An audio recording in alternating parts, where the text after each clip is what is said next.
Hello everybody. Just wanted to take a few moments to give you an update on some things that have been going on with Dayspring Mission. Patrick and we now have a couple of bedrooms available for overnight guests at the house. So we've had several people come and stay with us recently, stay for the night, and that's been good just to show our friends from out of town the city of Macon, and also to give them a first-hand tour of the facility here and help them to have a better idea of our ministry vision and on what we have planned. In the middle of July, we had the opportunity to be a part of something called Camp Macon.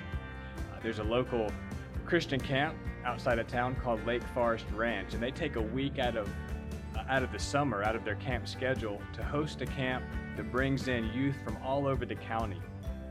In many cases, these are youth that wouldn't otherwise be able to attend camp during the summer, and many of them will say this is the highlight of their whole summer.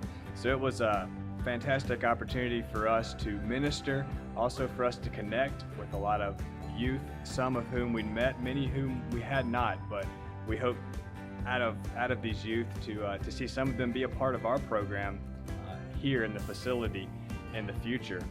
Also, on Wednesdays during past couple months, we've been able to be a part of a local pastor and his church who have a summer children's program.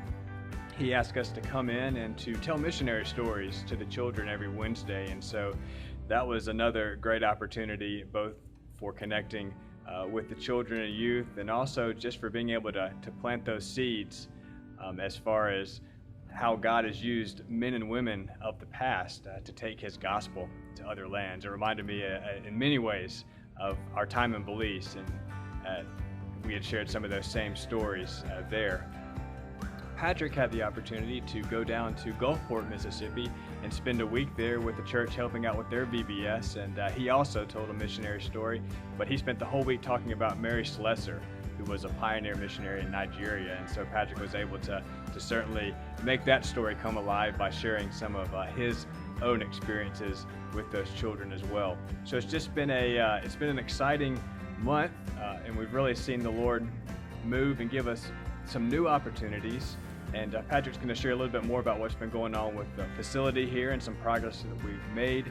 But I want to take the chance to encourage you, if you're watching this video, to go ahead and hit the like button underneath the video, and that'll help us out as far as getting more views. Thanks. Hello friends. Well, a couple of weekends ago we had a local church in the area come out and help Jeff and I get some of the needed work and repairs done on the building. We still have a lot more to do, but they really helped us make a big step in that process. We pulled out a couple of walls in some of the rooms here. I think when we walked through and I showed you the future sewing room as well as the future teaching kitchen, we've enlarged those rooms. We've changed a lot of the lights out of the building into LEDs, so they're brighter and they'll also cost less money to power them. I do also want to thank many of you for the tools that you've helped us gather so far. We do still have a number of tools on the list, and you can click our Amazon wish list and see some of those tools that are needed, as well as we also have a need for a projection screen, and that's listed on the Amazon wish list. We need a rather large one for the teaching fellowship hall area. We already have a projector. We have a mounting bracket for the projector. We're also gathering some supplies for sound equipment. So if some of you know of churches that have old sound equipment laying around, we could utilize some of that. We need some better quality speakers. We already have a control board or sound board for running that. So just keep those things in mind when you're at your church. Maybe ask your pastor or ask your music director or leaders in the church if you have some of those old equipments laying around that could be utilized here in the facility. You can see behind me, this is a scroll saw for doing intricate woodwork. Really, if you've seen some of the toys that I made in the past, this machine plays an intricate role in doing those toys. We also have a drill press, which somebody's helped us gather, as well as a bandsaw. So we already have a lot of things starting to build up here, and we just really appreciate your gifts in helping us get to that point. Also, I would ask that in the bottom, if you would subscribe to this video, We do, I know I've said this a couple of videos back, but we do hope to start putting out more videos frequently, especially once the work starts here. We'll even have future students helping us shoot some videos and show how some of the work that we're doing is being done. But as we get the facility set up, we'll start showing more and more of what we're doing here and how we're gearing it for the young people.